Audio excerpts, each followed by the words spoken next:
मैं गया था एक बार स्विट्जरलैंड पेरिस में, तो वहाँ पे एक टिटलिस जगह है, तो वहाँ पे फ़ोटो खींच रहे थे। तो टिटलिस में शाहरुख खान का और काजोल का एक वो स्टेचू लगा हुआ है, तो उसके साथ खड़े होकर मैं और मैडम, मेरी वाइफ, दोनों फ़ोटो खिंचा रहे थे। तो एक बंदे ने फ़ोटो खींच दिया, उसने बोला क्या करोगे?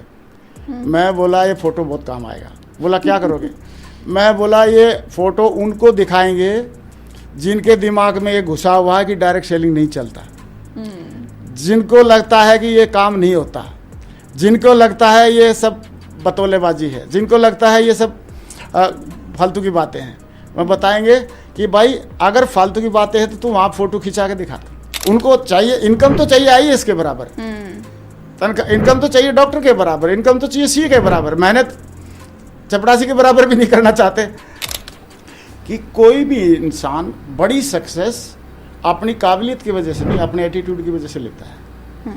और इस बिजनेस में भर भर के एटीट्यूड ऑफ ग्रेटिट्यूड चाहिए, एटीट्यूड ऑफ ग्रेटिट्यूड। तो जैसे ही आदमी अपलाइन की कमी देखने लग जाएगा, कंपनी की कमी देखने लग जाएगा, डिमांड रखने लग जाएगा, सही है, या अपनी असफलता के लिए दूसरे को जिम्मेदार समझने लग जाएगा, तो वो तो अपने लिए उस नीचे जाना शुरू कर देता है। टीम की ग्रोथ हो रही है या टीम का जो सक्सेस मिल रही है वो मेरी वजह से मिली है, तो मैं कभी भी ना पालें। पहला ऐसा इंसान था मेरी ज़िंदगी में जिसने बोला कि आप लाखों रुपए महीना कमा सकते हैं। अदरवाइज पूरे ब्रह्मांड में, पूरी दुनिया में किसी ने नहीं बोला कि आप ग्रेवाल जी 8,000 रुपये, 8,500 रुपये से ज़्यादा के आदमी हैं। काम करने से पैसे नहीं आते या काम करने से सफलता नहीं मिलती। काम करने से आप दूसरे लोगों की ज़िंदगी में केवल वैल्यू एडिशन नहीं कर सकते, आप सिस्टम के मुताबिक काम करने से लोगों की ज़िंदगी में वैल्यू एड कर सकते हैं, लोगों को आगे बढ़ा सकते हैं, आप सफल हो सकते हैं और आप अपनी भी ज़िंदगी बदल सकते हैं। सबसे बड़ी क्वालिटी जो मुझे लगता है इस बिज़नेस में और किसी भी दुनिया में बड़ी सफलता लेने के लिए हंगर होनी चाहिए, भूख होनी चाहिए, आगे बढ़ने की, ग्रोथ की भूख होनी चाहिए। आज के टाइम पर बहुत सारे ऐसे बिजनेसेस आ गए हैं जो आप घर बैठ के कर सकते हैं। बहुत बढ़िया। तो अब आप जब कोई बोलता है कि डायरेक्ट सेलिंग क्यों करूं, मैं कुछ और कर लूँगा, इंश्योरेंस कर लूँगा या क्या बोलते हैं उसको, शेयर्स का कर लूँगा, शेयर्स ट्रेडिंग कर लूँगा, तो उसको आप कैसे डिफेंड करेंगे? क्या आपकी लाइफ में आप मानते हैं कि अगर वो अपलाइन आपके नहीं होते तो आप इतने कामयाब नहीं होते? क्यों नहीं आते हैं यंगस्टर्स जो हैं इस इंडस्ट्री में?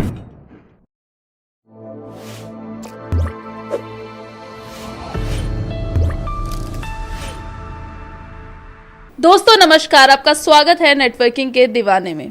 और इस वीडियो को शुरू करने से पहले मैं आप सभी से रिक्वेस्ट करूंगी कि आप हमारी वीडियोस लाइक, शेयर और सब्सक्राइब करना ना भूलें, क्योंकि ऐसा करने से हमें एंकरेजमेंट मिलता है ताकि हम नए नए आपके लिए गेस्ट ला सकें, नए नए कंटेंट क्रिएट कर सकें।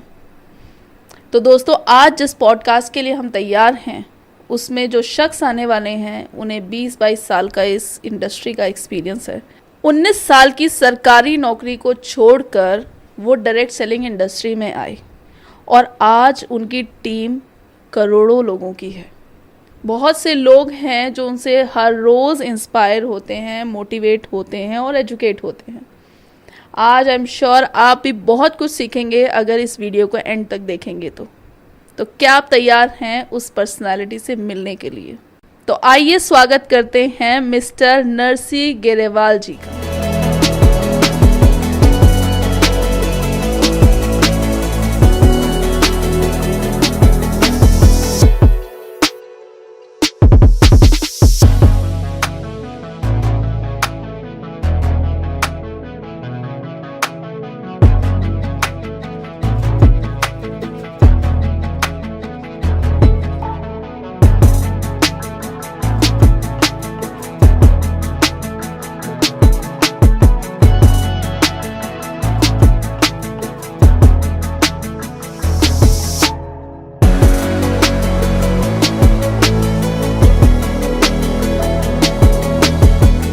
सर आपका बहुत बहुत स्वागत है नेटवर्किंग के दीवाने में। और आज बहुत सारे नेटवर्किंग के दीवाने हैं जो आपकी कंपनी से और अलग भी हैं, नेटवर्किंग के दीवाने जो सुन रहे हैं आपको, और वो जानने को बेकरार है कि क्या ऐसे कदम थे जो आपने लिए और आप इतने सक्सेसफुल हो गए।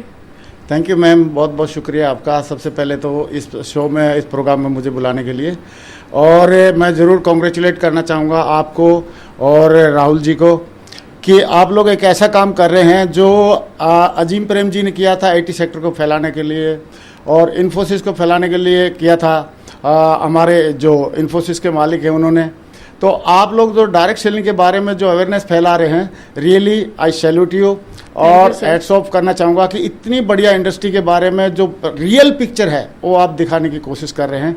तो I am proud of you, I salute you.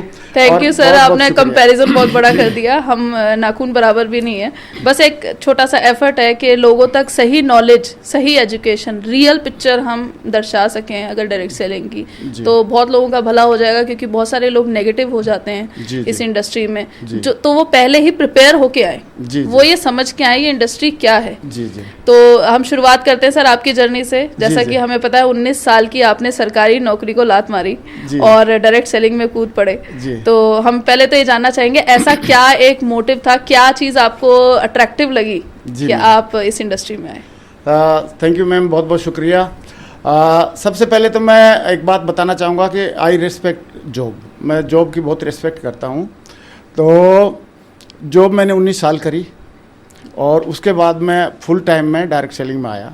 लेकिन इस डायरेक्ट सेलिंग में आने से पहले 2 साल मैंने पार्ट टाइम काम किया था, और जॉब 95% लोग कर रहे हैं। तो हम हमेशा जॉब जो कर रहे हैं उनको सैल्यूट करते हैं और उनको सम्मान करते हैं उनका, क्योंकि जॉब से 95% लोगों के घर चलते हैं और परिवार चलना तो ज़रूरी है। और मैं तो ये बोलूँगा कि जो डायरेक्ट सेलिंग इंडस्ट्री भी मुझे मिली, ये जॉब की वजह से मिली। अगर मैं जॉब में नहीं होता तो शायद ये मिल ही नहीं पाती। तो जॉब की वजह से डायरेक्ट सेलिंग इंडस्ट्री मिली। लेकिन अभी सवाल आता है, जैसे आपने पूछा, बहुत शानदार सवाल, कि आपने जॉब को छोड़ के, सही है, जॉब को सम्मानित तरीके से छोड़ के, जॉब को मैंने लात नहीं मारी, मैंने बड़ा सम्मानित तरीके से छोड़ा। और उसमें छोड़ने के लिए भी मैं प्राउड फील करता हूँ कि मेरी जगह एक बंदे को हवलदार की नौकरी जॉब की मिली, एक दूसरे बंदे को, एक को प्रमोशन मिला नायक का, एक को लेस नायक का, 3 लोगों को प्रमोशन मिला और एक को मेरी जगह नौकरी मिली। तो 4 लोगों का भला हुआ। तो मैंने जॉब छोड़ने में भी 4 लोगों का भला हुआ। और जॉब क्यों छोड़ी, इसके लिए मैं ज़रूर आपको बताना चाहूँगा कि कोई भी आदमी किराए पे कब तक रहता है, जब तक खुद का मकान ना हो।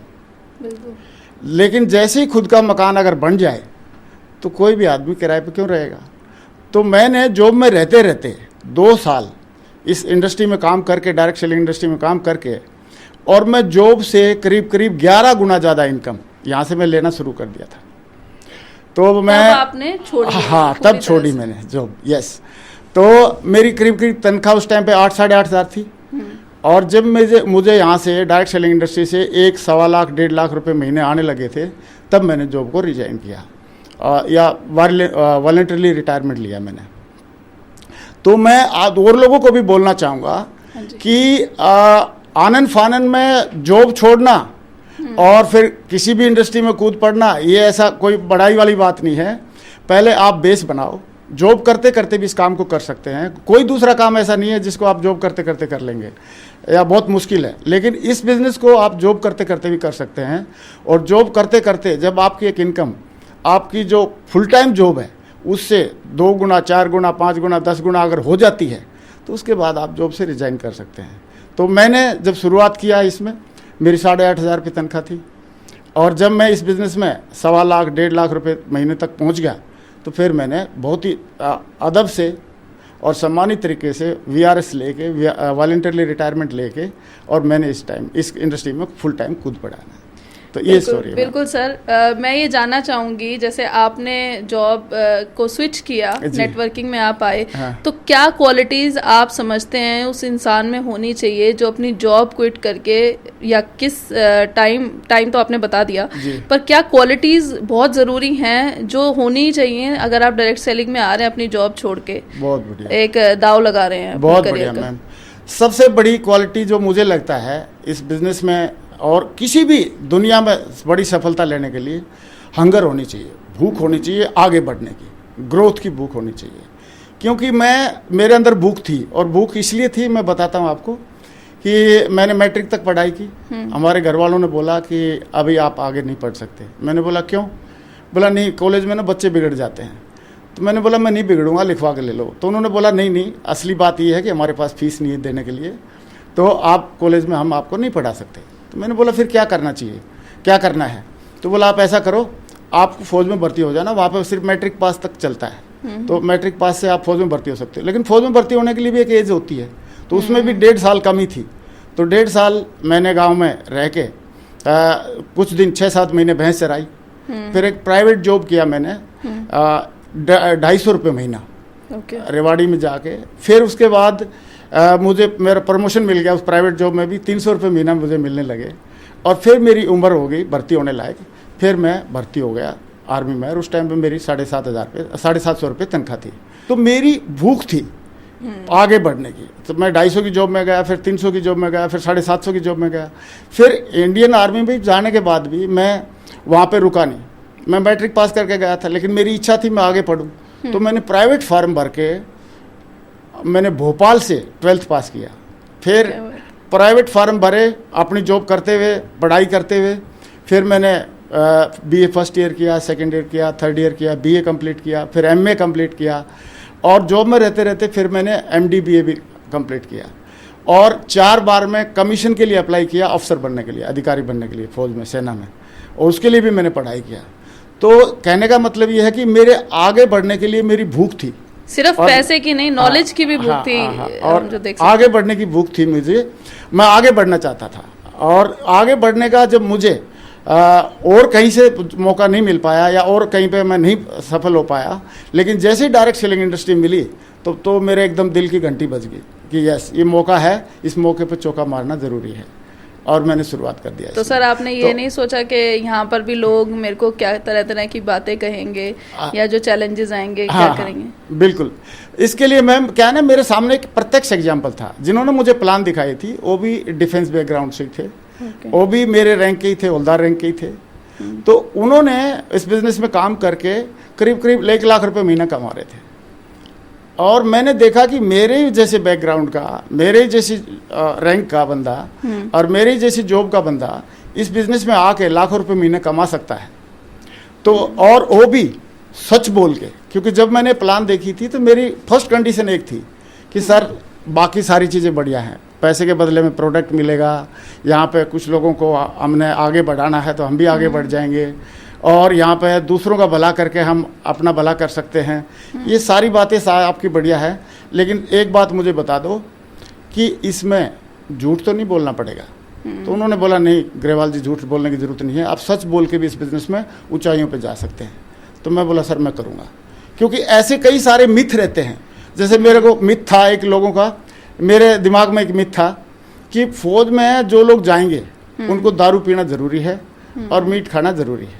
जब मैं फौज में गया तो मैंने एक ही बात सोची थी कि इन दोनों चीज़ों से कैसे न कैसे करके बचना है, क्योंकि ना मैं दारू पीना चाहता था ना मीट खाना चाहता था।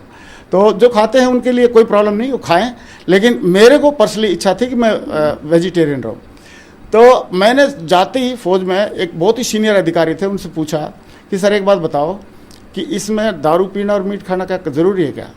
बोला यार ये मिथ है, ये सिर्फ दांत का या जाट का स्वाद है या मुंह का जीभ का स्वाद है। बगैर दारू पिए भी इस बिज़नेस में ना, इस जॉब में हम लोग 33 साल 34 साल टॉप रैंक पे पहुंच सकते हैं, और बगैर मीट खाए भी हम यहाँ पे आगे बढ़ सकते हैं। बोला मेरी जो उनकी 32 साल नौकरी हो गई थी, तो उन्होंने बोला मेरे को 32 साल नौकरी हो गई मेरी, मैंने आज तक ना दारू पी, ना अंडा खाया, ना मीट खाया, और उसके बावजूद भी मैं देखो तो आपके सामने स्वस्थ खड़ा हूँ, सारा अच्छे रैंक पे हूँ मैं। ऐसे ही यहाँ पे मेरे दिमाग में एक मिथ था कि कोई भी अगर आप बिजनेस करोगे तो बिजनेसमैन को झूठ तो बोलना ही पड़ता है। तो मैंने सोचा बिजनेस है तो अगर झूठ बोलना पड़ेगा तो फिर मुश्किल है, झूठ बोलने वाला मेरा नेचर है नहीं। तो मैंने सोचा ये कंफर्म कर लेता हूँ। तो मैंने अपलाइन से पूछा, या जिन्होंने मुझे प्लान दिखाया था उनसे पूछा कि सर इसमें झूठ तो नहीं बोलना पड़ेगा?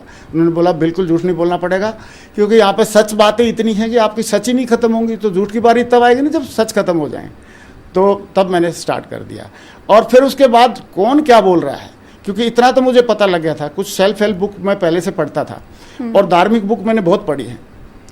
आप किसी भी धार्मिक ग्रंथ का उदाहरण उठा लो, किसी भी सक्सेसफुल कोई या सेल्फ हेल्प बुक उठा लो, उसमें साफ साफ लिखा है आप बताओ, कृष्ण जी भगवान थे और उतना उन्होंने सोसाइटी के लिए, समाज के लिए इतना बढ़िया एक मैसेज दिया गीता के रूप में।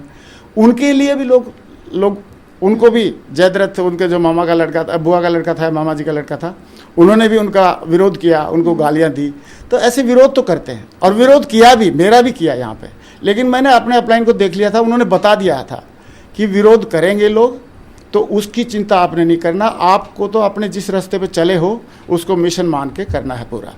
तो उस पर हम फिर चल दिए, और मेरे को बोला भी, मैं प्रैक्टिकली बताता हूँ आपको, एक वहाँ पर जहाँ मैं जॉब करता था, वहाँ पे एक बंदे ने हाथ जोड़ के बोला अग्रवाल जी आप ये काम मत करो, ये नहीं चलेगा, और ऐसे काम चलते नहीं हैं, मेरे को इतने साल का अनुभव है ज़िंदगी में।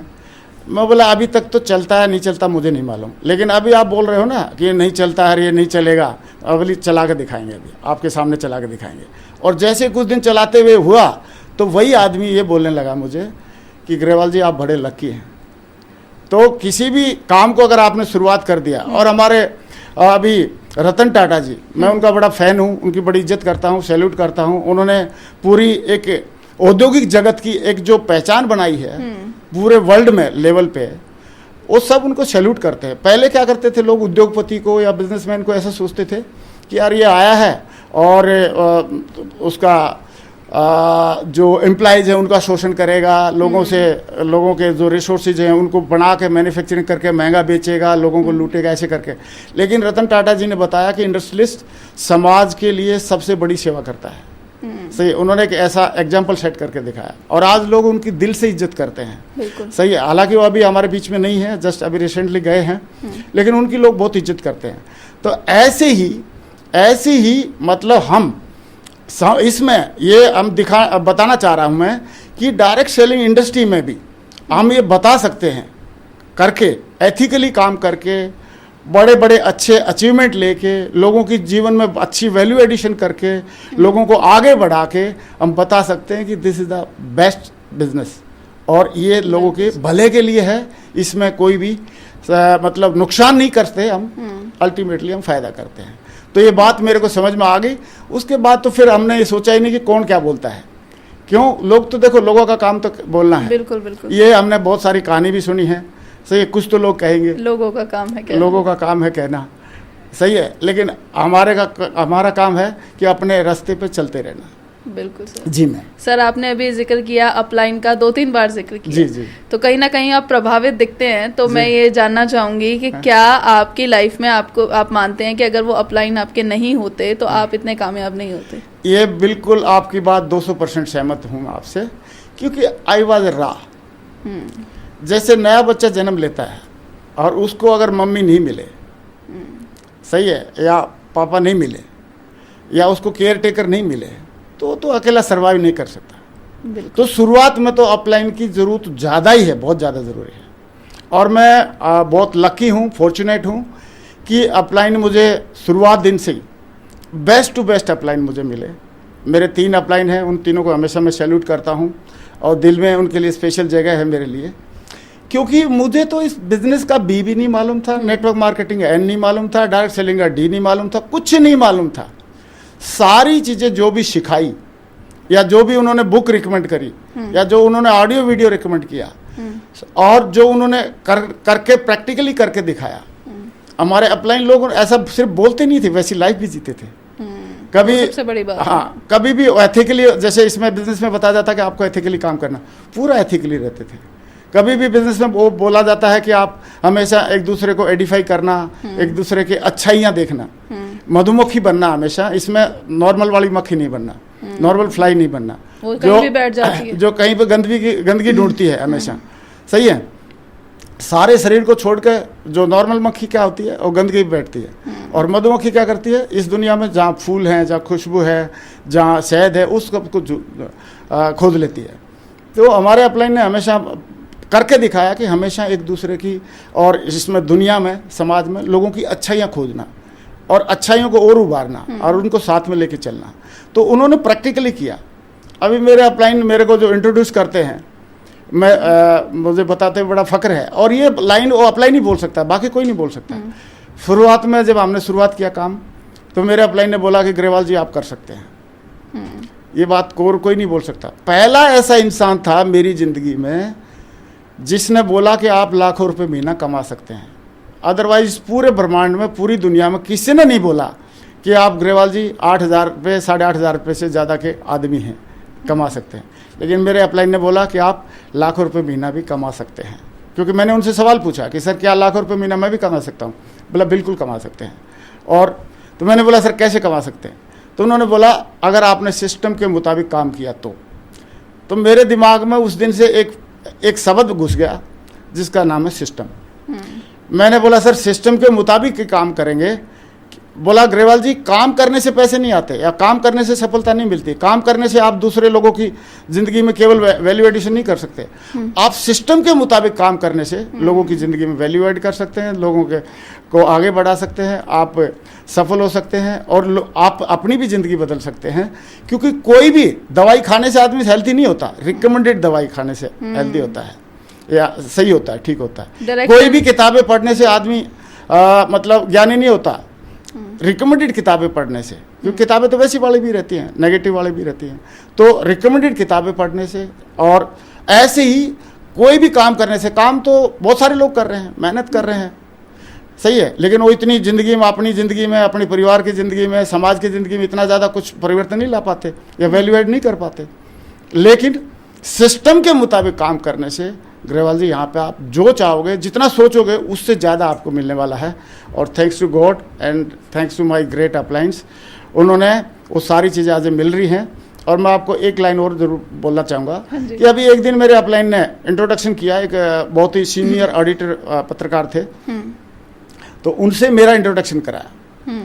तो मेरे को बोलते हैं, बोला मिस्टर सोएंसो, उनको बोला मिस्टर सोएंसो ये मिलिए इनसे, ये हमारे साथी हैं ग्रेवाल साहब, और बोला हमारी कंपनी के और हमारे सिस्टम के विराट कोहली हैं। क्या बात, सही है। तो ये बात अपलाइन के मुंह से ही निकल सकती है, बाकी कोई बोलता ही नहीं है, सही है। अच्छा, पेरेंट्स तो अनपढ़ थे, ज़्यादा नॉलेज नहीं था उनका, एक लिमिटेड उनकी एक एक्सपोजर था, तो पेरेंट्स तो उतना ही बोल सकते ना जितना उन्होंने सीखा है। बिल्कुल। लेकिन अपलाइन तो हमारे वर्ल्ड लेवल के एक्सपोजर वाले थे, तो वर्ल्ड लेवल की बातें करेंगे। कहीं ना कहीं जो ज़्यादातर लोग जो आते हैं मिडिल क्लास फैमिली से आते हैं, जी। तो वो कहीं ना कहीं उनकी सोच यही रहती है कि इतना ही कमा सकते हैं, आगे नहीं बढ़ सकते। किसी ने कमा लिया तो वो किस्मत है उसकी। हाँ। तो वो उसके बारे में आप क्या कहना चाहेंगे, जो लोग मानते हैं कि जिन्होंने आपको कहा भी कि आप भाग्यशाली थे, कि आप इसमें सक्सेसफुल हो गए, उनको आप क्या एक मैसेज देना चाहेंगे? जी मैं ज़रूर बताना चाहूँगा। मैं कई बार जैसे फ्लाइट में जाता हूँ या इवन कभी पहले ट्रेन में भी जाता था, तो कई लोगों से मिलता हूँ, तो लोग पूछते हैं सर आप क्या करते हैं। तो जैसे मान लो मैं कोई किताब पढ़ रहा हूँ, मोटिवेशनल बुक पढ़ रहा हूँ या कोई सिस्टम की किताबें पढ़ रहा हूँ, तो कई लोग पूछने लग जाते हैं सर आप क्या करते हैं। तो मैं बोलता हूँ डायरेक्ट सेलिंग इंडस्ट्री में काम कर रहा हूँ। तो बोला सर कितने दिन से कर रहे हो? तो मैं बोलता हूँ 22 साल हो गए। तो बोलता सर 22 साल से आपकी कंपनी चल रही है? मैं बोला ना ये गलत है, कंपनी तो 24 साल से चल रही है, मैं 2 साल लेट आया था। सही है। तो बोलते हैं सर आपकी कंपनी 22 साल से चल रही है, 24 साल से चल रही है, आप बड़े लकी हैं। आप बड़े लकी हैं। तो मेरे को बड़ा अच्छा सुकून मिलता है, बड़े अच्छी फीलिंग होती है कि मैं लकी हूँ। और मैं बोलना चाहूँगा जो भी डायरेक्ट सेलिंग इंडस्ट्री में आया है, तो अगर ग्रेवाल लकी है तो जो भी डायरेक्ट सेलिंग इंडस्ट्री में आया है वो सारे लकी हैं। लेकिन लकी कब बनेंगे? जब उनको 15 साल 20 साल एथिकली कमिटमेंट के साथ डेली काम करेंगे, तभी तो लकी बनेंगे। सही है। क्योंकि 2 साल में, 1 साल में, 3 साल में अगर लकी बने, ऐसा कोई शॉर्टकट फार्मूला तो है नहीं ज़िंदगी में। तो मैं लकी कब बना? जब मैं इसमें बिजनेस में लगा रहा, जब मैं इसमें कामयाब हुआ। और लकी की डेफिनेशन जो इस बिजनेस के हिसाब से अगर मैं बोलूं, अगर आप डेली काम करोगे तो आपको आप जैसे लोग मिलेंगे ही मिलेंगे। हम मार्केट में देखते हैं दारू पीने वाला दारू वाले को ढूंढ लेता है, गुटखा खाने वाला गुटखा खाने वाले को ढूंढ लेता है, बीड़ी सिगरेट पीने वाला बीड़ी सिगरेट वाले को ढूंढ लेता है। तो आप अगर डेली काम करने वाले रहेंगे और आगे बढ़ने वाले रहेंगे तो आपको आप जैसे लोग मिल जाएंगे। और जब आपके जैसे लोग मिलेंगे तो लकी तो आप और भी ज़्यादा हो जाओगे। और दूसरा मैं तो ये बोलता हूँ कि डायरेक्ट सेलिंग में तो ये लकी की परिभाषा भी आपको एक और एक्स्ट्रा मौका देती है आगे बढ़ने का। क्योंकि मान लो पहले मेरे को मैट्रिक से ज़्यादा पढ़ाई करने का मौका नहीं मिला, मुझे कोई सिविल सर्विसेज का एग्ज़ाम वगैरह देने का मौका नहीं मिला, या कोई मैं CA चार्टर्ड अकाउंटेंट या ऐसा कुछ, या IAS IPS ऐसा बन जाऊँ, ऐसा करके कुछ मौका नहीं मिला। लेकिन डायरेक्ट सेलिंग ने मुझे मौका दिया, सेकंड चांस, कि अब तू उनके बराबर या उनसे ज़्यादा पैसे कमा सकता है। दूसरी बात, यहाँ पे तो लक का ना पिटारा आपके हाथ में है। अगर आप डेली काम करेंगे, कोई आदमी मान लो बोलता है कि सर मैं लकी नहीं हूँ, तो हम उनको बताते भी हैं और अपने आप को भी हम समझाते हैं मन को कि मैं मान लिया कि कोई आदमी बोलता मैं लकी नहीं हूँ, ठीक है लकी नहीं है, लेकिन कुछ लोगों को ऐसे तो जानता होगा जो इस समाज में, इस दुनिया में लकी है। बोला हाँ ज़रूर जानता हूँ 2-4 को। तो बोला उनमें से एक को आप अपनी टीम में डाल लो, 2-4 को अपनी टीम में डाल लो, सही है, वो लकी अपने लक के लिए काम करेंगे और तेरा लक ऐसे ही सुधर जाएगा। हो जाएगा कि नहीं हो जाएगा? बिल्कुल सर, जब हम बात करते हैं या किसी को बताते हैं तब तो ये बड़ा आसान लगता है जी। पर जब एक्चुअल में कोई करता है डायरेक्ट सेलिंग, हाँ। तो बार बार निराश होता है। जितनी बार भी उसको कोई टॉन्ट मार देता है या कमेंट मार देता है तो वो निराश होकर बैठ जाता है। और मैक्सिमम लोग 90% लोग छोड़ देते हैं, 10% टिकते हैं। बहुत बढ़िया मैम। तो उन लोगों के लिए एक आप बात कह दें। बिल्कुल बिल्कुल जो उन्हें समझ आए। बिल्कुल मैम, ये इसलिए ऐसा रहता है कि देखो डायरेक्ट सेलिंग का नहीं, सक्सेस का रेशियो है, सेल्स का रेशियो है कि आप 10 लोगों से बात करोगे तो आपकी 5 लोग बात सुनेंगे, 3 उसमें से एग्री होंगे और 1-2 आपकी सेल को लेगा, सही है। तो सक्सेस का रेशियो, उसका सक्सेस का भी रेशियो है, सेल्स का भी रेशियो है। तो ज़्यादा नो मिलेंगी, नेगेटिव ज़्यादा मिलेगा, 80% नेगेटिव रहेगा, 20% या 10%, 20% के आसपास पॉजिटिव रहेगा। और ये हर जगह पे है।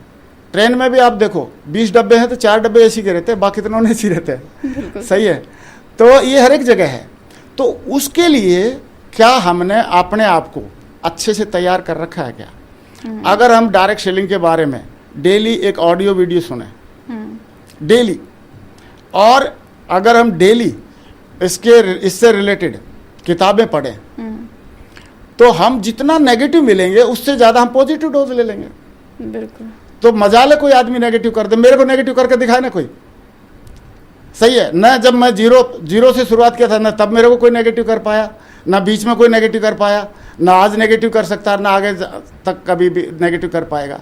क्योंकि नेगेटिव होने देना, मान लो वायरस है, वायरस घूम रहे हैं बाहर, हमारी इम्यूनिटी कमजोर होगी तभी तो वायरस इफेक्ट करेगा ना मैम। बिल्कुल बिल्कुल। अगर हमारी इम्यूनिटी दमदार है, अभी मैं एक बहुत ही सीनियर डायरेक्ट सेलर या नेटवर्कर जो विदेश के हैं, 42 साल से काम कर रहे हैं, I was listening to him, उसका नाम है माइक विल्सन।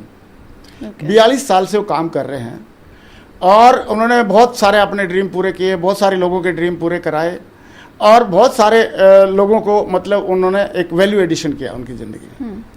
तो उनको मैं सुन रहा था, तो उन्होंने बोला कि मेरे को अभी भी नेगेटिविटी आ सकती है अगर मैं डेली ऑडियो वीडियो ना सुनूं।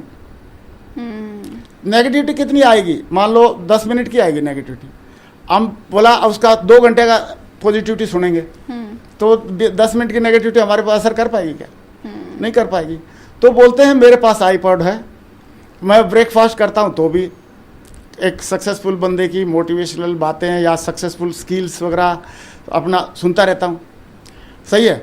इस बिजनेस से क्या बड़ा और अच्छा हो सकता है वो सुनता रहता हूँ, कैसे इसमें आगे बढ़ा जा सकता है वो सुनता रहता हूँ। फिर उसके बाद अगर थोड़ी सी नेगेटिविटी कोई दे तो मेरे को असर ही नहीं पड़ता उसकी नेगेटिविटी का, सही है। तो इसको ऐसा बोल सकते हैं हम लोग कि कई सारे क्या करते हैं लोग, इसको मैं आप कहें तो एक छोटा एग्जांपल बताता हूँ। हाँ जी बिल्कुल सर।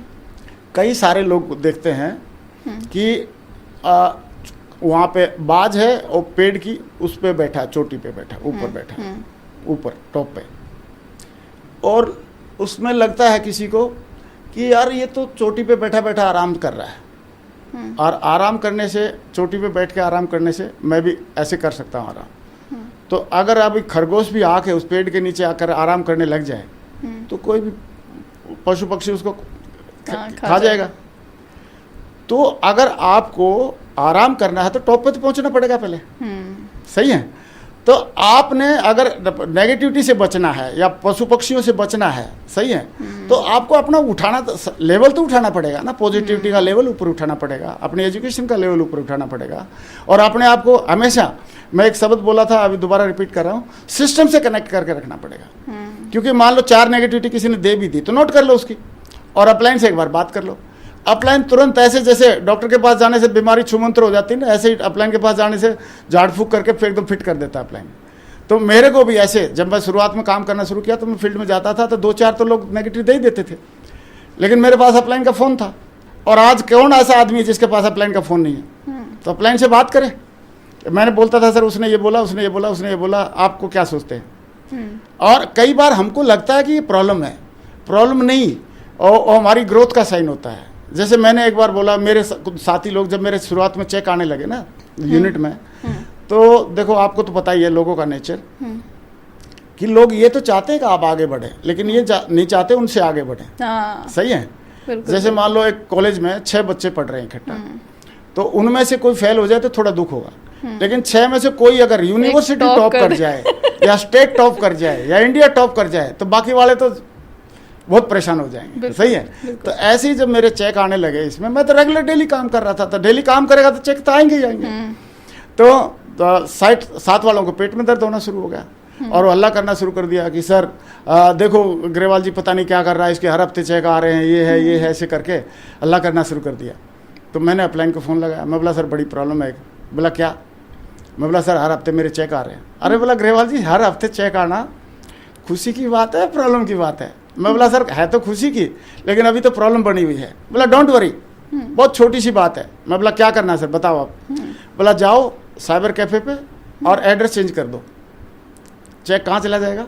घर पे। पहले कहाँ आता था? यूनिट में। तो घर पे जाएगा तो क्या कोई प्रॉब्लम ही खत्म हो जाएगी। सही है। तो 2 मिनट में उन्होंने मेरी प्रॉब्लम को छूमंतर कर दिया। सही है। तो मैम अभी उसके लिए 2 काम कर ले आदमी, इससे रिलेटेड जो भी सिस्टम जो हमको बताता है, रिकमेंड करता है, वो बुक पढ़े, जो सिस्टम जो बताता है और अपलाइन जो बताता है, और रिकमेंडेड ऑडियो वीडियो सुने लगातार। जैसे डेली हम पूजा पाठ करते हैं, खाना खाते हैं, ऐसे डेली करना पड़ेगा, क्योंकि सफलता मांगने से नहीं मिलती, या उसमें क्या बोलते हैं थोके, वो ऐसे नहीं मिलती, फ्री में नहीं मिलती सफलता। उसके लिए कंट्रीब्यूट तो करना पड़ेगा। कोई डॉक्टर आदमी ऐसे ही बन जाता है क्या, MBBS डॉक्टर या IAS ऐसे ही क्लियर कर लेता है क्या? या उनको चाहिए इनकम तो चाहिए IAS के बराबर, इनकम तो चाहिए डॉक्टर के बराबर, इनकम तो चाहिए CA के बराबर, मेहनत चपरासी के बराबर भी नहीं करना चाहते, तो करना पड़ेगा, उसको डेली सुनना पड़ेगा, ऑडियो वीडियो सुनना पड़ेगा, किताब पढ़नी पड़ेगी, और सिस्टम की हर मीटिंग हर इवेंट को अटेंड करना है, और उसको एटीट्यूड ऑफ ग्रेटिट्यूड के भाव से अटेंड करना है कि देखो हमको आज क्या मिल गया, आज क्या मिल गया, आज क्या मिल गया। तो अगर इन सब चीज़ों का ध्यान रख ले, और जैसे मैंने बोला मिस्टर माइक विल्सन बोल रहा 42 ईयर्स हो गए उनको, आज भी अपने अपलाइन से काउंसलिंग करता है। 42 ईयर्स हो गए उनको, अभी भी वो अपने मतलब डेली ऑडियो वीडियो सुनता है और बताता है। इसलिए आज उनकी एज 64 है, बट इज सो एक्साइटेड, और पूरा 2-2 घंटे 4-4 घंटे 6-6 घंटे खड़ा होकर सेमिनार में लोगों के सामने बात करता है। सर एक्साइटमेंट का लेवल तो आपका भी बहुत हाई है, हमने देखा है जो। Thank you ma'am. तो वो भगवान बरकरार रखे। आगे चलते हैं सर, जैसे कि जनरेशन बिजनेस बोलते हैं डायरेक्ट सेलिंग को, और बहुत सारे बहुत अच्छे लीडर्स हैं डायरेक्ट सेलिंग में, पर उनके जो नेक्स्ट जनरेशन है, उनके बच्चे हैं, वो ज़्यादातर नहीं दिखते इस इंडस्ट्री में। आपके बारे में जो हमने सुना है कि आपकी भी नेक्स्ट जनरेशन अब डायरेक्ट सेलिंग ज्वाइन कर रही है, तो क्या रीज़न आप समझते हैं, इतने टाइम का एक्सपीरियंस आपको है, क्यों नहीं आते हैं यंगस्टर्स जो हैं इस इंडस्ट्री में? जी मैम, जी मैम, थैंक यू मैम, बहुत बहुत शुक्रिया। आपका सवाल बहुत बढ़िया है, शानदार है, और मेरे दिल के बहुत करीब है। कि सबसे पहले तो मैम ऐसा है कि बच्चे ना हमको देखते हैं, बच्चे हमको देखते हैं। अभी मेरा बेटा मेरे बिजनेस का और मेरा फैन बन गया। अच्छा। क्यों? क्योंकि जो किताबें मैंने पढ़ी वो कुछ किताबें उन्होंने पढ़ ली।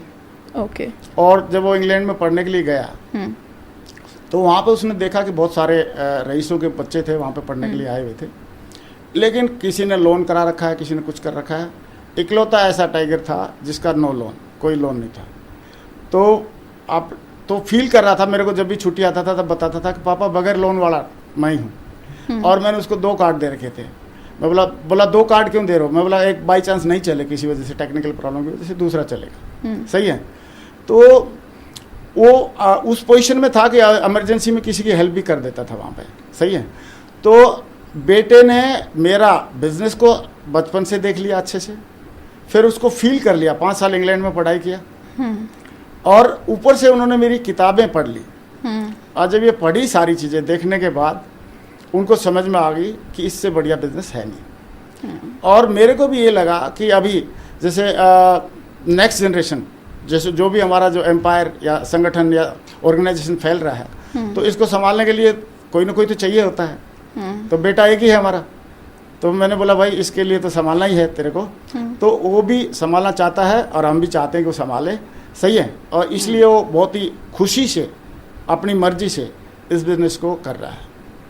तो क्योंकि ये कह सकते हैं कि रियल पिक्चर उन्होंने बड़े करीब से देख ली। बिल्कुल बिल्कुल। तो अभी जो यंगस्टर्स हैं, कुछ जो नहीं समझ पाते हैं इसकी पावर, वो इससे दूर हैं। बहुत सारे जो यंगस्टर्स हैं जो कर सकते हैं वो अदर फील्ड्स में चले जाते हैं, डायरेक्ट सेलिंग में नहीं। इसमें ma'am person to person personality का भी थोड़ा वेरी करता है, सही है। जैसे मान लो मेरी बेटी है, चाहती तो भी कर सकती थी, वो भी बीटेक एमटेक कर रखा था उन्होंने। तो उन्होंने उनका शुरुआत से बचपन से ना टीचिंग में कुछ वो था, इंटरेस्ट था। तो उनके हमारे दामाद साहब के साथ उनकी शादी होगी और शादी के बाद अभी वो आयरलैंड में है, तो वहाँ पे भी वो टीचिंग जो भी कर रही है, सही है। और बाकी उनको पता ही है कि पापा कर ही रहे हैं, सही है। तो अपना मतलब समृद्धि सुख समृद्धि तो रहेगी रहेगी, लेकिन यह है कि मेरा जो इंटरेस्ट है पार्टिकुलरली टीचिंग में ही है, तो वो टीचिंग में ही मतलब इंटरेस्ट दिखा रही है और वो वही काम कर रही है अभी भी। बिल्कुल सर। जी सर, और क्या आप क्वालिटीज मानते हैं जब हम डायरेक्ट सेलिंग करते हैं? हम एक नए इंसान की बात नहीं कर रहे, अब आगे बढ़ते हैं। एक डायरेक्ट सेलर जो है आजकल, जो आपने, क्योंकि थोड़ा दौर बदला है, चेंजेस आए हैं हमारी इंडस्ट्री में भी, आज के समय में क्या आपको लगती हैं प्रॉब्लम्स जो कर रहे हैं डायरेक्ट सेलर्स?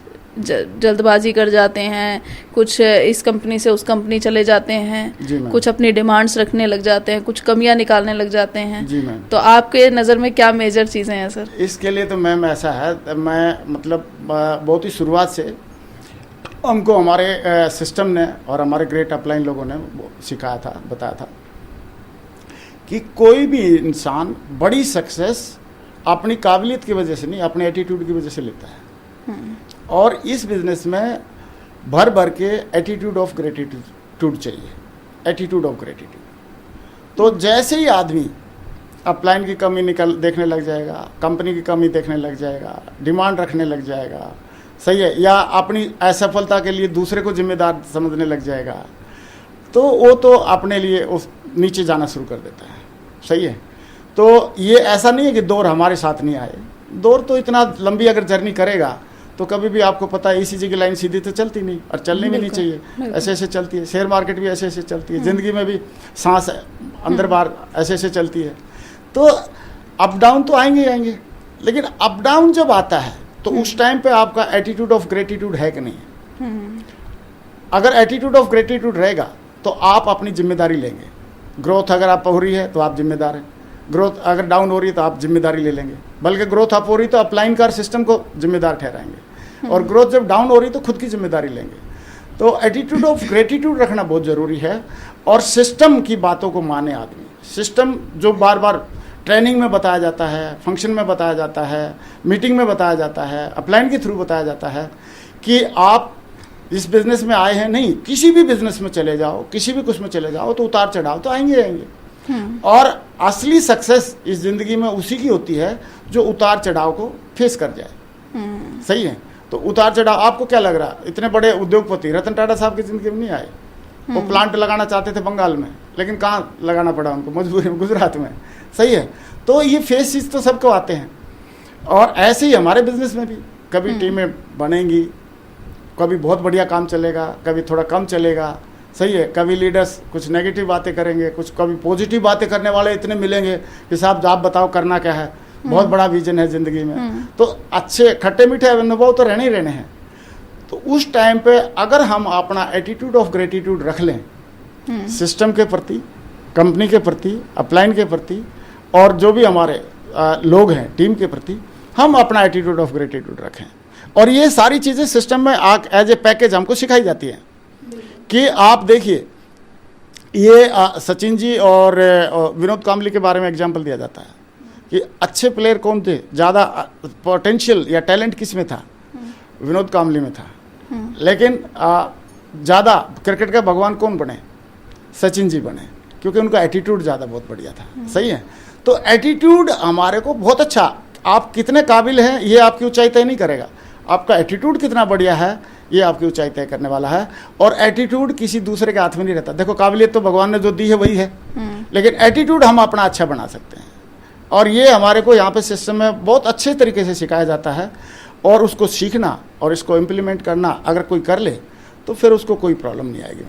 बिल्कुल मेरे सर, को ऐसा मानना है मेरा। बिल्कुल सर, बहुत काम की आपने बात बताई कि एटीट्यूड हमारा रहे बढ़िया तो हम कामयाब होंगे। सर एक चीज़ और आती है अब डायरेक्ट सेलिंग में, एक जो कह सकते हैं हम डायरेक्ट सेलिंग का सबसे बड़ा दुश्मन आज के टाइम पर जी मैम, वो जो बन गया है वो क्रिप्टो और ROI बन गया है आजकल। मतलब जो भी कोई डायरेक्ट सेलिंग में आता है, क्योंकि डायरेक्ट सेलिंग है जैसे आपने बताया, सच बोलकर आपको टाइम लगता है, 3-4 साल एटलीस्ट लगते हैं आपको कामयाब होने में। बट वहीं पर ही क्रिप्टो और ROI वाली कंपनीज हैं, वो दुगना तिगना करने की बात करती हैं, रातों रात अमीर करने की बात करती हैं, तो लोग बड़े जल्दी इन्फ्लुएंस हो जाते हैं। जी मैम, कहीं ना कहीं लोगों को एकदम पैसा चाहिए। जी मैम, तो उसके लिए आप क्या संदेश देते हैं सर? क्योंकि आज के टाइम पर इतनी टीम्स टूट रही हैं, जो सच्चाई है मार्केट की, जो आप भी जानते हैं, हम भी देख रहे हैं कि बहुत टीम टूट रही है, यंगस्टर्स भी इन्फ्लुएंस हो रहे हैं इस चीज़ में। तो उनके लिए आप क्या संदेश देते हैं सर? अच्छा मैम, बहुत बढ़िया आपका सवाल है। लेकिन मैं ऐड करना चाहूँगा कि ये केवल क्रिप्टो या दूसरी जो कंपनीज हैं ये आ रही हैं, इनकी वजह से लोग टीम टूट रही हैं। तो ऐसा नहीं है कि पहले नहीं आते थे। जब मैं बहुत ही मतलब एक नॉर्मल 200-250 की मेरी टीम थी, उस टाइम पे भी ऐसी कंपनी आई थी। सर आजकल सोशल मीडिया इतना है ना, इन्फ्लुएंस करना आसान है। एक वीडियो भेज दो, एक कुछ भेज दो, तो इंसान का दिमाग घूम जाता है। पहले शायद ये चीजें थी तो मतलब टाइम लगता था। थोड़ा सा सोशल मीडिया का इन्फ्लुएंस कम था। बहुत बढ़िया आप बात बोल रहे हैं। लेकिन मैम अभी भी ना देखो, दुनिया में अबंडेंस है। मेरा ऐसा मानना है कि अबंडेंस है। आप जैसे लोग, नेक नीति से काम करने वाले लोग, लंबा विजन के साथ काम करने वाले लोग, और एथिकली पैसा कमाने लोग, सच बोल के पैसा कमाने वाले लोग भी इस दुनिया में हैं। बिल्कुल सर, हमको लोग मिल जाएंगे, हमने उनके साथ काम करना है। नेगेटिव हमारा फील्ड ही नहीं है। हमारा जैसे मान लो 80-20 का रेशो है। 80% लोग 80% क्या 90% लोग ऐसे हैं जो 25,000 से कम कमाते हैं पैसे इस दुनिया में। तो 10% ही लोग हैं ना जो मतलब एक 25,000 से ज़्यादा कमा रहे हैं। और इसका एक डाटा और मैं आपको शेयर कर देता हूँ, आपको अच्छा लगेगा कि अगर आप 25,000 पे कमा रहे हैं तो आप 10% लोगों में आ जाते हैं इंडिया में। सही है? अच्छा। हाँ, और अगर आप 3.5 से 4 लाख रुपए कमा रहे हैं महीने में तो आप 1% में आ जाते हैं। और अगर आप 10 लाख से ज़्यादा कमा रहे हैं महीने में तो आप 0.1% में आ जाते हैं। तो आपको 0.1% में आना है तो आदमी कितने चाहिए? तो 0.1% ही चाहिए। सही है? सही बात। 1% में आना तो 1% ही तो चाहिए। तो उसकी चिंता हम लोगों ने करनी नहीं है। हमारा अर्जुन की तरह पत्ते भी हैं, पेड़ भी है, और सब कुछ है, चिड़िया है। हमको आंख पे निशाना रखना है। हमको अपनी इंडस्ट्री को एथिकली और पूरा डेली कमिटमेंट के साथ, बढ़िया एटीट्यूड ऑफ ग्रेटिट्यूड के साथ, अच्छी कॉमन सेंस के साथ हमने लगातार काम करना है। और वैसे लोग हमको पहले भी मिलते थे, आज भी मिल रहे हैं और आगे भी मिलते रहेंगे। और सोशल मीडिया ये भी तो फैला रहा है कि ये भी तो दोनों चीज़ें फैला रहा है ना। ये भी तो बता रहा है कि डायरेक्ट सेलिंग इंडस्ट्री में एक अच्छा ऑप्शन है। पहले इतना नहीं था, सोशल मीडिया नहीं था तो हम अपने बारे में ढंग से बोल नहीं पाते थे। जैसे आप देखिए, आप पहले क्या नहीं था, पहले सोशल मीडिया नहीं था तो डायरेक्ट सेलिंग के रूल भी नहीं थे। अभी डायरेक्ट सेलिंग के रूल आ गए हैं। पहले सोशल मीडिया नहीं था तो उस टाइम पे, अभी सोशल मीडिया है तो अभी डायरेक्ट सेलिंग के रूल भी हैं। उस टाइम पे जब शुरुआत में सोशल मीडिया नहीं था, उस टाइम पे हमारे पास टेस्टिमोनी भी नहीं थी। कोई आदमी छाती ठोक के ये नहीं बोल पाता था कि मैं यहाँ से करोड़ रुपए कमाए हैं या करोड़पति हूँ। और अभी हम छाती ठोक के बताने वाले हजारों लोग हम अपनी टीम से दिखा सकते हैं कि हमने करोड़ों रुपए कमाए हैं। सही है? कोई आदमी ये छाती ठोक के नहीं बोल पाता था मैं पूरा यूरोप घूम के आ गया हूँ। सही है? या स्विट्जरलैंड पेरिस घूम के आ गया हूँ। तो हजारों लोग जा रहे हैं स्विट्जरलैंड पेरिस घूम के आ रहे हैं। यानी कि जो भी ड्रीम है प्रैक्टिकली सोशल मीडिया की वजह से। मेरे को तो मैं गया था एक बार स्विट्जरलैंड पेरिस में, तो वहाँ पे एक टिटलिस जगह है, तो वहाँ पे फ़ोटो खींच रहे थे। तो टिटलिस में शाहरुख खान का और काजोल का एक स्टेचू लगा हुआ है। तो उसके साथ खड़े होकर मैं और मैडम, मेरी वाइफ, दोनों फ़ोटो खिंचा रहे थे। तो एक बंदे ने फ़ोटो खींच दिया, उसने बोला क्या करोगे? मैं बोला ये फ़ोटो बहुत काम आएगा। बोला क्या करोगे? मैं बोला ये फ़ोटो उनको दिखाएंगे जिनके दिमाग में ये घुसा हुआ है कि डायरेक्ट सेलिंग नहीं चलता, जिनको लगता है कि ये काम नहीं होता, जिनको लगता है ये सब बतौलेबाजी है, जिनको लगता है ये सब फालतू की बातें हैं। मैं बताएंगे कि भाई अगर फालतू की बातें हैं तो तुम आप फ़ोटो खिंचा के दिखा दो, सही है, और ये झूठा है या सच्चा है ये बताते रहो, फॉरेंसिक रिपोर्ट ले ले इसकी, हैं? सही बात। तो मैडम अभी जो प्रूफ भी तो इतने स्ट्रांग हैं, मतलब दिल से अंदर से आवाज़ आती है, सही है। तो जो हर एक चीज़ के प्लस माइनस रहते हैं, आपको पता है, सही है। तो उस टाइम के जो माइनस थे, सही है, उस टाइम के कुछ प्लस थे और कुछ माइनस थे। अभी इस टाइम के कुछ प्लस हैं तो माइनस भी रहेंगे कि नहीं रहेंगे, तो इसको स्वीकार करें हम लोग। अबंडेंस है, कहीं पे किसी चीज़ की कोई कमी नहीं है, ना लोगों की कमी है। अभी तो हम लोगों ने चाइना को पार कर दिया, लोगों की कोई कमी है क्या? आगे बढ़ने वाले लोगों की कोई कमी है क्या? ईमानदारी से काम करना चाहते हैं ऐसे लोगों की कोई कमी है क्या? कुछ लोग रहेंगे जो उनको क्रिप्टो पसंद आएगी या कुछ और पसंद आएगा, लेकिन कुछ लोग तो ऐसे होंगे जिनको एथिकल और ऑनेस्टी के साथ काम करके डायरेक्ट सेलिंग इंडस्ट्री में काम करना पसंद करेंगे। मैं तो ये बोलना चाहूँगा कि कुछ लोग ऐसे ज़रूर मिलेंगे जिनके अंदर डायरेक्ट सेलिंग घुस जाएगी, सही है, डायरेक्ट सेलिंग अंदर घुस जाएगी उनको कोई समझाए कुछ समझाता रहे। मैं आपको थोड़ा ज़रूर बताना चाहूँगा कि जैसे डायरेक्ट सेलिंग के ना हम कर रहे थे, तो हम ऐसे नहीं किया कि डायरेक्ट सेलिंग को करके देखते हैं, करना शुरू किया और फिर अब उसके अंदर घुस गए, तो फिर डायरेक्ट सेलिंग हमारे अंदर घुस गई। हम डायरेक्ट सेलिंग अंदर नहीं घुसे, हमारे अंदर डायरेक्ट सेलिंग घुस गई। अभी जो प्रोडक्ट भी हम यूज कर रहे हैं डायरेक्ट सेलिंग की यूज़ कर रहे हैं। जैसे पहले कुछ आप मतलब सोचेंगे कि नेटवर्क मार्केटिंग या नेटवर्किंग के जो दीवाने हैं कैसे होते हैं, उसका एक एग्जांपल मैं बताता हूँ कि डायरेक्ट सेलिंग के लिए नेटवर्क मार्केटिंग के से इतना, इस कंसेप्ट से इतना हमारे को लगाव था कि हमारी कंपनी में कुछ साल पहले टूथपेस्ट, साबुन और क्रीम नहीं थी। तो हमारे को इतना डायरेक्ट सेलिंग का या नेटवर्क मार्केटिंग का वो था, पागलपन था मेरे को कि मैं, हमारी कंपनी में नहीं थे लेकिन मैं लेता डायरेक्ट सेलिंग की कंपनी के ही था, किसी जिसमें थे वो लेता था। तो मैं बोला प्रोडक्ट हम डायरेक्ट सेलिंग कर रहे हैं तो डायरेक्ट सेलिंग के ही यूज़ करेंगे, चाहे वो हमारी कंपनी में नहीं है तो कोई बात नहीं, दूसरी से ले लेंगे उस टाइम पे। तो उस टाइम पे भी मैं लेता था, अभी हमारी कंपनी में आ गए तो बेस्ट है, अभी तो सोने पे सुहागा है। तो डायरेक्ट सेलिंग अगर हमारे अंदर घुस जाएगी, हम डायरेक्ट सेलिंग के अंदर नहीं घुसना, हमारे अंदर अगर डायरेक्ट सेलिंग घुस जाएगी। अभी हमारे पास क्या बोलते हैं, ये राडो घड़ी भी है, सारी चीज़ें, लेकिन हम अपनी घड़ी बांधेंगे, सही है, हम अपने प्रोडक्ट यूज करेंगे और मैं तो बोलता हूँ डायरेक्ट सेलिंग के यूज करेंगे। तो खासकर जितने भी डायरेक्ट सेलर हैं, अगर सारे पूरी डायरेक्ट सेलिंग के प्रोडक्ट यूज करें, पूरा ईमानदारी से एथिक्स के साथ में काम करें, बात करें लोगों से, और किसी भी चीज़ को टर्न डाउन ना करें। कई सारे लोग ना नौकरी को टर्न डाउन करते हैं, नौकरी से 95% लोगों का घर चलता है, वी शुड सैल्यूट देम, सही है। हाँ, मौका है, उसमें से जो आगे एक कदम आगे आना चाहते हैं, जैसे मैं आगे आना चाहता था या कई सारे हमारे लीडर्स आगे जाना चाहते थे। हमारे 3 अपलाइन हैं, 3 अपलाइन सरकारी, 2 सरकारी नौकरी में थे, तो उन्होंने डिसीजन लिया फुल टाइम आ गए। फिर तीसरा एक बिजनेस में थे, तो उन्होंने बिजनेस से फुल टाइम आ गए बाद में।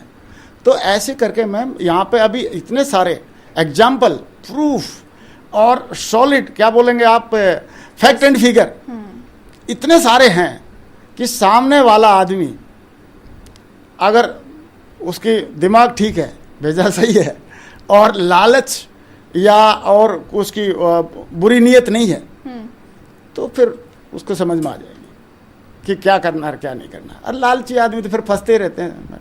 ये तो महाभारत काल से चल रहा है, उस टाइम पे भी लोग लालची करते थे, उस टाइम पे भी ये करते थे, सही है, और अभी भी करेंगे और आगे भी आके चलता रहेगा।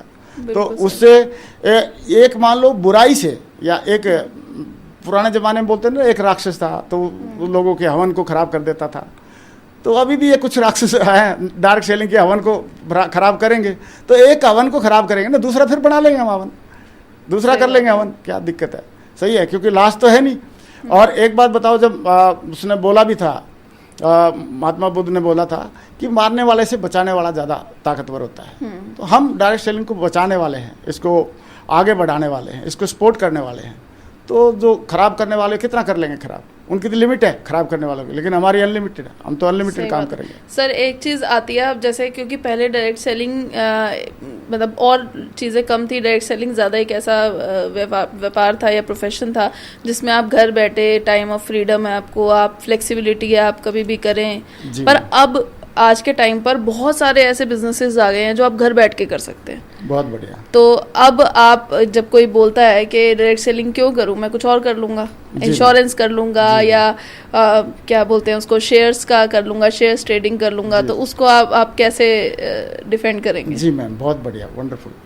तो मैम कोई भी आज मान लो शेयर की ट्रेडिंग कर लेगा या इंश्योरेंस सेक्टर में काम कर लेगा या और कुछ कर लेगा, तो क्या वो अपने आप हो जाएगा या उसमें भी करना पड़ेगा? करना पड़ेगा सर उसमें भी, लेकिन उसमें कोई हैंड होल्डिंग करेगा, आपका हाथ पकड़ेगा और आपके साथ में जाके प्लान दिखाएगा, आपका साथ में फॉलोअप करेगा, आपके साथ में सपोर्ट करेगा कोई? नहीं। मैं बोलता हूँ कि डायरेक्ट सेलिंग सफलता का एक संपूर्ण पैकेज है। यहाँ पे आपको अपलाइन, मेरे को टाई लगाना नहीं आता था, टाई लगाना सिखाया। यहाँ पे मेरे को बोलना नहीं आता था, स्टेज पे बोलना सिखाया। यहाँ पे मेरे को होटल में कैसे जाना है, कैसे मतलब उसकी कैसे खोलना है रूम को, वो नहीं मालूम था, वो सारा सिखाया। सही है। तो अपलाइन यहाँ पे हैंड होल्डिंग के लिए है। वहाँ पे हैंड होल्डिंग करेगा क्या कोई? ट्रेडिंग कर ले, कौन हैंड सीखता रहे? 4-5 कोर्स लेने पड़ेंगे फिर भी। और सक्सेस का रेशो जो है वो तो ट्रेडिंग करेगा या कुछ भी करेगा, इंश्योरेंस भी करेगा, तो वहाँ पे घिसना वहाँ पे भी पड़ेगा और सारी ज़िंदगी अकेला घिसेगा।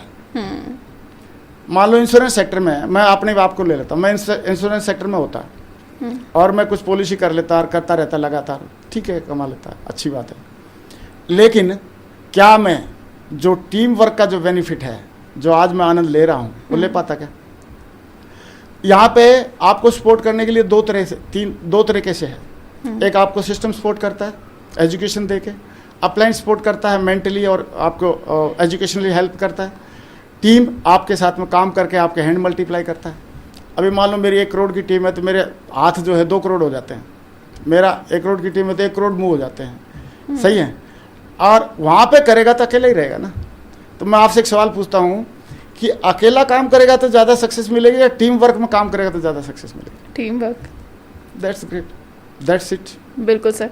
सर आगे चल के अब आपके क्या ड्रीम्स हैं, क्योंकि लगभग मेरे ख्याल से सारे 20 साल हो गए आपको, सारे ड्रीम्स पूरे हो ही गए होंगे। जी मैम। या कुछ और भी अभी है कि आपने सोचा हुआ है करना है? अभी मैम ड्रीम बहुत ज़्यादा हैं, क्योंकि एक ड्रीम जैसे कंप्लीट होता है नया ड्रीम खड़ा हो जाता है।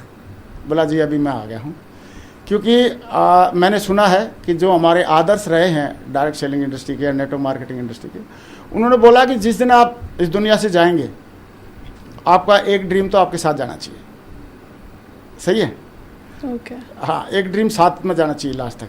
तो अभी हमारे तो बहुत सारे ड्रीम्स हैं। अभी मेरे को तो ऐसे लग रहा है कि 22 साल हुए, अभी तो हमने शुरुआत करी है। 22 साल का अभी मैं यंग बच्चा हुआ हूँ। सही है। अभी पारी खेलने का मज़ा आएगा। सही है।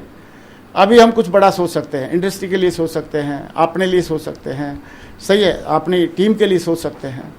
तो अभी नंबर 1 प्रायोरिटी तो हमारी अभी ये है कि जैसे हमारी ज़िंदगी बदली, हमारे बच्चों की ज़िंदगी बदली, हमारे परिवार की ज़िंदगी बदली, हमारी टीम में बहुत सारे लोगों की ज़िंदगी बदली, ये जो बात है, ये जो सिलसिला है, यहाँ से कई गुना ज़्यादा मल्टीप्लाई होना चाहिए, बढ़ना चाहिए।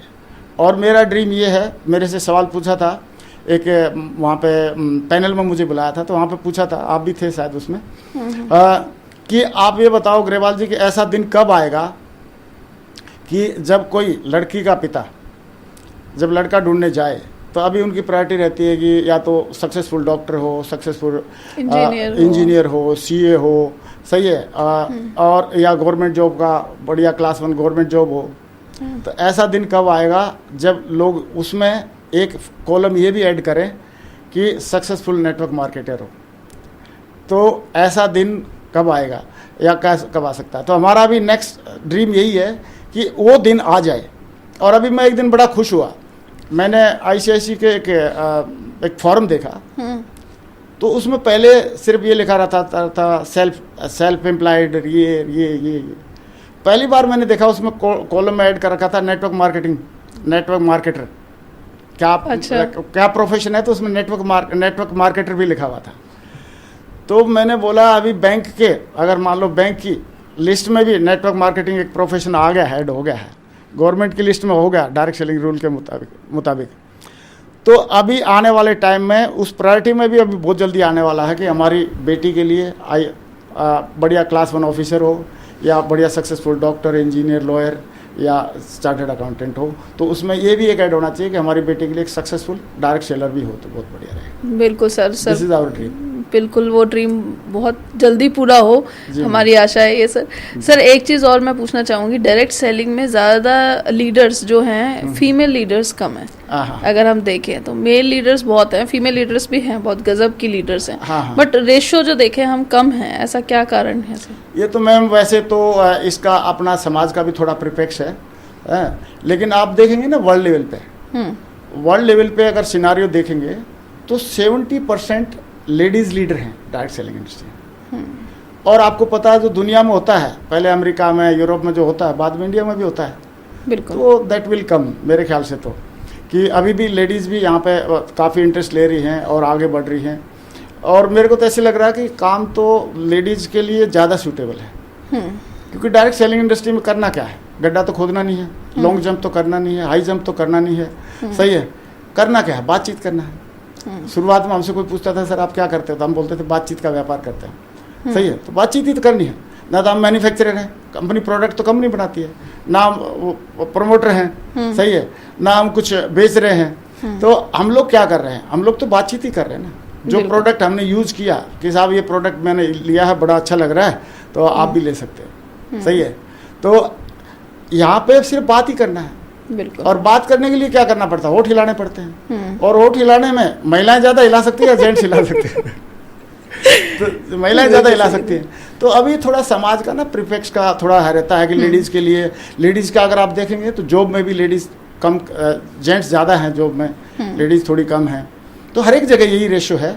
तो जैसे जैसे ये रेशो बढ़ेगा अभी इंडिया में, तो वैसे वैसे डायरेक्ट सेलिंग के लीडर्स का भी रेशो बढ़ जाएगा, क्योंकि वर्ल्ड लेवल पे ये पहले से प्रूवन है कि लेडीज़ लीडर डायरेक्ट सेलिंग के, नेटवर्क मार्केटिंग के लेडीज़ जो हैं वो ज़्यादा, उनका रेशो ज़्यादा है। सर अब ये जानना चाहेंगे हम, क्योंकि डायरेक्ट सेलिंग के बारे में ज़्यादा क्लियर लिटरेचर कहीं पर नहीं है, तो क्या ऐसे मिथ्स हैं जिनकी वजह से डायरेक्ट सेलिंग में लोग कंफ्यूज हो जाते हैं? जी, थैंक यू मैम, आपका सवाल बहुत बढ़िया है। नंबर 1 मिथ तो ये है कि लोगों को जब इस बिज़नेस में इनकम आने लग जाती है और वो क्या करते हैं, उनको लगता है कि बस ये ऐसी आती रहेगी, इसमें कोई अप डाउन नहीं आएगा, और वो दुनिया भर के अपने खर्चे बढ़ा लेते हैं, सही है। ये EMI ले लिया, वो EMI ले लिया, ये EMI ले लिया, और ऐसे करके वो उसको खर्चे बढ़ा लेते हैं, अपने कंफर्ट को बढ़ा लेते हैं, और एक्शन को बढ़ाते नहीं हैं। अगर इनकम अच्छी आ रही तो एक्शन भी तो बढ़ना चाहिए, क्योंकि टीम आ रही है, इनकम अच्छी आ रही का मतलब टीम में ज़्यादा लोग आ रहे हैं नहीं, तो उनकी ट्रेनिंग करना, उनकी प्लानिंग करवाना, उनको मैनेज करना, उनको सिखाना, ये सारी चीज़ें ज़रूरी हैं। उस पर फोकस करने की बजाय वो कंफर्ट बढ़ा लेते हैं, और कंफर्ट में आने के बाद काम कम करते हैं, सही है, और उनको लगता है ये सारी इनकम ऐसे लगातार आती रहेगी। तो ये सबसे बड़ा मिथ है, क्योंकि ये बिजनेस है साहब, और बिजनेस अप डाउन होते हैं, अनसर्टेन। तो आपको हमेशा जब अच्छा चल रहा हो काम ज़्यादा करना है और अपनी प्रॉपर प्लानिंग करनी है। आपके पास इमरजेंसी फंड भी रहना चाहिए कुछ, आपका प्रॉपर इंश्योरेंस वगैरह होना चाहिए, और आपको इतने खर्चे करने हैं या EMI और इन खर्चों से ज़्यादा बचना है, सही है। और अगर EMI नहीं ली है आपने, और ये आपने कोई खर्चे ज़्यादा पाले नहीं हैं, तो फिर आप टेंशन फ्री, आप आए या डाउन आए आपको कोई फ़र्क नहीं पड़ने वाला। लेकिन अगर आपने EMI पाल ली और बाद में जैसे डाउन आया तो चिंता होने शुरू हो जाएगी आपको, बिल्कुल सही है। आप फील्ड में जाना बंद कर देंगे, कम कर देंगे, तो आपका खेल खराब हो जाएगा। दूसरा मिथ ये है कि लोगों को लगता है ये टीम ना मैंने बनाई है, ये एक्चुअली बनी होती है सिस्टम की वजह से, और उसमें बहुत सारे लोगों का सहयोग रहता है, नए लोगों से लेके, टीम से लेके, अपलाइन से लेके, कोलाइन से लेके, एक माहौल होता है पूरा सिस्टम का, और उस सिस्टम को और पूरे माहौल को, और उसमें कंपनी का भी बहुत बड़ा रोल होता है। तो सारे लोगों की वजह से वो टीम बनती है। तो उस टीम को, मतलब टीम की जिम्मेदारी लेना, हमारे लिए बहुत बढ़िया बात है। लेकिन ये कभी भी दिमाग में ना बैठाएं कि टीम की ग्रोथ हो रही है या टीम का जो सक्सेस मिल रही है वो मेरी वजह से मिली है। तो मैं कभी भी ना पालें, क्योंकि ये टीम वर्क है, संगठन है, और संगठन में हमेशा बहुत सारे लोगों का सहयोग रहता है। और मैं रतन टाटा जी की एक बात का बड़ा फ़ैन हूँ।